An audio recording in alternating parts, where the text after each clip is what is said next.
ഹെൽമെറ്റിന്റെ രൂപത്തിലുള്ള ഒരു ചിത്രം പതിഞ്ഞു. ഉടനെ ഇന്ത്യയിലെ ഒരു ശാസ്ത്രജ്ഞൻ ഇൻവെർട്ടർ ഫോമ ഒരു പ്രബന്ധം കൊണ്ടുവന്ന് അവതരിപ്പിച്ചു. മഹാഭാരത യുദ്ധകാലത്ത് ഏതോ രാജാവിന്റെ തലയിൽ നിന്ന് തെറിച്ചു പോയ കിരീടമാണ് അത്. ഇന്ത്യയാണ് നമ്മുടെ രാഷ്ട്രമാണ്. നോക്കുക എങ്ങനെയാണ് പോകുന്നതെന്ന്. ഒരു മാധ്യമ പ്രവർത്തന എന്ന നിലയിൽ ഞാൻ പല വാർത്താ മുഹൂർത്തങ്ങളും കണ്ടറിഞ്ഞ് കൊണ്ടറിഞ്ഞിട്ടുണ്ട്. ഒരുപക്ഷെ എങ്ങനെയാണ് ഈ അന്ധവിശ്വാസങ്ങളും ഫാഷിസങ്ങളും വേരോട്ടങ്ങളും ഒക്കെ ഒരു സംസ്കൃതിയെ തകർക്കുന്നതെന്ന് അറിയണമെങ്കിൽ ഇറാഖിലേക്ക് പോയാൽ സദ്ദാം ഹുസൈനെ സ്ഥാനഭ്രഷ്ടനാക്കാൻ വേണ്ടി അമേരിക്ക ജനാധിപത്യത്തിന്റെ പേരിൽ ആരംഭിച്ച ആ യുദ്ധം കവർ ചെയ്യാൻ വേണ്ടി ഞാൻ ബാഗ്ദാദിൽ പോയിരുന്നു. യഥാർത്ഥത്തില് ലോകത്തിന്റെ സംസ്കൃതികളിൽ ഏറ്റവും പുകൾപ്പെട്ട മെസൊപ്പൊട്ടേമിയൻ സംസ്കാരത്തിന്റെ നേറവകാശി ഈ ഫാഷിസത്തിന്റെ ശക്തികള് ആ തേരോട്ടത്തിനിടയ്ക്ക് ആ സംസ്കൃതികളൊക്കെ ശിഥിലമായി. മതരാഷ്ട്രങ്ങളും വർഗീയതയും അന്ധതയും ഒക്കെ എങ്ങനെയാണ് സംസ്കാരങ്ങളെ തകർക്കുന്നതെന്ന് മനസ്സിലാക്കണമെങ്കിൽ അങ്ങോട്ട് നോക്കിയാൽ അഫ്ഗാനിസ്ഥാൻ നോക്കുക, ഏത് ഭൂമികയും പരിശോധിച്ച് നോക്കുക. എന്തെല്ലാം സംഭാവന ചെയ്തിട്ടുള്ള രാഷ്ട്രങ്ങളിലേക്ക് ഈ പറയുന്ന അന്ധത കയറിയാൽ, ഫാഷിസം പ്രവേശിച്ചാൽ, ആ ഫാഷിസത്തിൽ ഒരു വർഗീയതയുടെ തലം കൂടി ഉണ്ടെങ്കിൽ ആ രാഷ്ട്രം പരിപൂർണമായും അസ്തമിക്കും. നമ്മുടെയൊക്കെ പാഠപുസ്തകങ്ങളിലും വിശുദ്ധ ഗ്രന്ഥങ്ങളിലൊക്കെ വായിക്കുന്ന ഒരുപാട് സംഖ്യകൾ ഒരുപക്ഷെ ഞാൻ ബാഗ്ദാദിൽ ചെലവഴിച്ച സമയം എന്റെ മനസ്സിലേക്ക് വന്നു.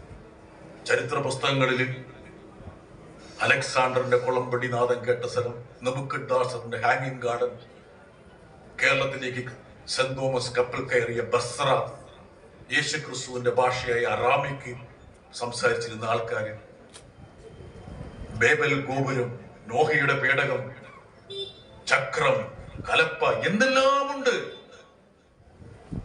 ആ സംസ്കൃതിക്ക് എന്ത് സംഭവിച്ചു? അതല്ലേ നമ്മൾ മനസ്സിലാക്കേണ്ടത്.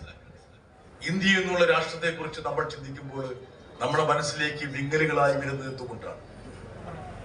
ഈ ഫാഷിസത്തിന്റെ തേരോട്ടം എങ്ങനെയാണ് ഒരു സംസ്കൃതിയെയും സംസ്കാരത്തെയും ജനതയെയും മാറ്റിമറിക്കുന്നതെന്ന് മനസ്സിലാക്കണമെങ്കിൽ നമ്മൾ കണ്ണു തുറന്ന് ഒന്ന് പുറത്തേക്ക് നോക്കിയാൽ മതി. ഞാൻ ഈ കന്യാസ്ത്രീകളുടെ ഒരു പ്രതിസന്ധിയായി ബന്ധപ്പെട്ട് ഛത്തീസ്ഗഡിൽ പോയി. ന്യൂനപക്ഷങ്ങൾക്കെതിരെ നടക്കുന്ന ആക്രമണം. ഇപ്പോൾ കഴിഞ്ഞ ദിവസം ഉത്തരാഖണ്ഡും രാജസ്ഥാനും ഒക്കെ മത്സരിച്ച് മതപരിവർത്തന നിരോധന നിയമങ്ങൾ പാസ്സായിക്കൊണ്ടിരിക്കുകയാണ്. എന്നോട് ഒരാൾ പറഞ്ഞു, ഒരു ക്രിസ്ത്യൻ വിശ്വാസി ഒരു ഹിന്ദുവിനോ ഒരു മുസ്ലിമിനോ വാട്സപ്പിൽ ഹാപ്പി ക്രിസ്മസ് നേർന്നാൽ ആ വ്യക്തിയെ നിങ്ങൾ മതപരിവർത്തനം ചെയ്യാൻ വേണ്ടിയുള്ള പ്രേരണയായിട്ട് വേണമെങ്കിൽ ആ മെസ്സേജിനെ വ്യാഖ്യാനിച്ച് 14 വർഷം ജയിലിലിടാൻ പറ്റും. അസാമിൽ കഴിഞ്ഞ ദിവസം നിയമം ഉണ്ടായി. ഇന്റർഫെയ്ത്ത് ട്രാൻസാക്ഷൻസ് നിരോധിച്ചു. അതായത് ഒരു മുസ്ലിമിന് ഒരു ഹിന്ദുവിന്റെ സ്ഥലം മേടിക്കാൻ പറ്റില്ല. കേരളത്തിലെങ്ങാനും അങ്ങനെ ഒരു സാഹചര്യം സംജാതമായി കഴിഞ്ഞാൽ ഒരു ദുരന്തമായിരിക്കും. നോക്കുക എങ്ങനെയാണ് ഇന്ത്യയുടെ ഭൂമിക മാറിക്കൊണ്ടിരിക്കുന്നത്. അത് സംസ്കാരത്തിൽ മാത്രമല്ല സാമൂഹ്യ തലത്തിലുമൊക്കെ. ഞാൻ ആലോചിച്ച സമയം കഴിഞ്ഞിരിക്കുകയാണ്. ഒരുപക്ഷെ എൻജോയ് യൂണിയൻ പോലുള്ള പ്രസ്ഥാനങ്ങൾ ഇതുപോലുള്ള ഒത്തുചേരലുകളിൽ കാമ്പും കടമ്പുമുള്ള വിഷയങ്ങൾ എടുത്ത് അപഗ്രഥിക്കുമ്പോൾ അത് വലിയൊരു പ്രതിരോധമായി മാറും. മാത്രമല്ല ഇന്നത്തെ സാമൂഹ്യ രാഷ്ട്രീയ പശ്ചാത്തലത്തിൽ സാംസ്കാരിക പ്രവർത്തനങ്ങൾക്ക് വലിയ പ്രാധാന്യമുണ്ട്. മലയാളി എന്ന് പറയുന്നത് അമർത്യാസന്റെ ഭാഷയിൽ പറഞ്ഞാൽ ലോകത്തിന്റെ നെറുകയിൽ സ്ഥാനം പിടിക്കുന്ന ഒരു ജീവിയാണ്. ഒരുപാട് വൈവിധ്യങ്ങളെയും വൈരുദ്ധ്യങ്ങളെയും മുറിച്ചു കടന്ന് സമാനതകളുടെ വലിയ വലിയ കോട്ടക്കൊത്തളങ്ങൾ സൃഷ്ടിച്ചവരാണ് നമ്മൾ. ഇവിടെ ഇപ്പം നമ്മള് 3 വിഭാഗങ്ങൾ പ്രധാനമായിട്ടുണ്ടെങ്കിൽ പോലും അവരെയൊന്നും വേർതിരിച്ച് കാണാൻ ആരും തയ്യാറായില്ല. ഒരു പെരുന്നാളിന്റെ സമയത്ത് ഇപ്പുറത്തെ മതിൽ കടന്ന് ബിരിയാണി എത്തും. ക്രിസ്മസിന്റെ സമയത്ത് ഇപ്പുറത്തെ വീട്ടിൽ നിന്ന് കേക്ക് പോകും. ഓണത്തിന്റെ സമയത്തും വിഷുവിന്റെ സമയത്തും ഒക്കെ പായസം. ഇതൊക്കെ ശരിയാണോ ഞാൻ ഈ പറയുന്നത്? ഇവിടെ കൊടുക്കുന്നവരുണ്ടോന്ന് അറിയാൻ വേണ്ടി ചോദിച്ചാ കേട്ടാ. ഉണ്ടല്ലോ അല്ലേ? ഉണ്ടോ? എത്ര പേർക്ക് പായസം കൊടുത്തിട്ടുണ്ട് ചേച്ചി? സെക്കൻഡ് റോയിലിരിക്കുന്നു. 3 പേർക്ക്, അത് വീട്ടിലുള്ളവർക്ക് ആയിരിക്കും.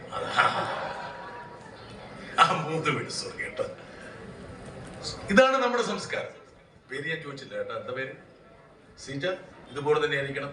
ഈ അടുത്ത പ്രാവശ്യം ഞാൻ വരുമ്പോൾ ചോദ്യം ചോദിക്കുമ്പോൾ ഈ 3 എന്നുള്ളത് ഒരു 30 വീടായിട്ട് മാറണം. സമ്മതിച്ചോ? സമ്മതിച്ചു. അതിന്റെ പൈസയും കൂടി അടുത്ത് മേടിക്കും. അതിന് വേണ്ടിയാ.